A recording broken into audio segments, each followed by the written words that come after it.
శాసనసభకి ఏకగ్రీవంగా ఎన్నికైన సభాపతి శ్రీ చింతకాల అయ్యన్ పాత్రుడు గారికి హృదయపూర్వక నమస్కారాలు. మీకు శుభాకాంక్షలు.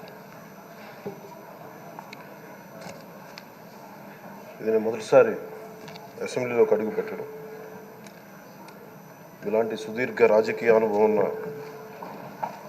దాదాపు 7 సార్లు ఎమ్మెల్యేగాను, ఒకసారి పార్లమెంట్లో అడుగుపెట్టిన మీకు, Panchayati Raj, technical education, forest, R&B అనేక మంత్రిత్వ శాఖల్ని సమర్థవంతంగా నిర్వహించిన మీకు ఈ సభాధ్యక్షుడు, ఈ స్పీకర్ స్థానంలో కూర్చోవడం నాకు చాలా ఆనందంగా ఉంది. ఇన్ని దశాబ్దాలు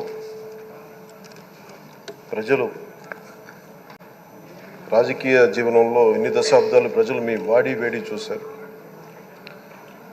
మీకు కోపం వస్తే ఋషికొండను చెక్కినట్టు ప్రత్యర్థులకి పదునైన ఉత్తరాంధ్ర యాసలో గుండు కొట్టేస్తారు. నాకు ఒకటే బాధేస్తా ఉంది సార్, ఇకపైన మీకు తిట్టే అవకాశం లేకపోవడం. కానీ ఇక మీద సభలో ఎవరు తిడుతున్నా దాన్ని ఆఫ్ చేసే బాధ్యత మీ చేతిలోనే ఉంది. మీరే మైక్ ఆఫ్ చేయాలి. అంటే మా చిన్నప్పుడు నేను చూసేవాడు, ఒకసారి అల్లరి చేసే అబ్బాయిని క్లాస్ లీడర్ చేసేవాడు చిన్నప్పుడు మా స్కూల్లో. కానీ ఇన్నాళ్ళు ప్రజలు మీ వాడి వేడి పలుకులు, మీ ఘాటైన వాగ్దాటి చూశారు. ఈ రోజు నుంచి రాష్ట్ర ప్రజలు మీ హుందాతనం చూస్తారు. డిబేట్స్ వెనకాల దాక్కుని సంస్కారహీనమైన భాషల్ని, భావాల్ని రకరకాల మాధ్యాల్లో విరజిమ్ముతూ ఉంటారు. దాని నియంత్రణ మీ ఆధ్వర్యంలో ఇక్కడి నుంచే మొదలవ్వాలి. ఇందాక సభానాయకులు, గౌరవ ముఖ్యమంత్రి శ్రీ చంద్రబాబు నాయుడు గారు చెప్తారు, ఆడబిడ్డలు ఏ విధంగా నలిగిపోయారు ఈ రాష్ట్రంలో గత 5 సంవత్సరాల్లో.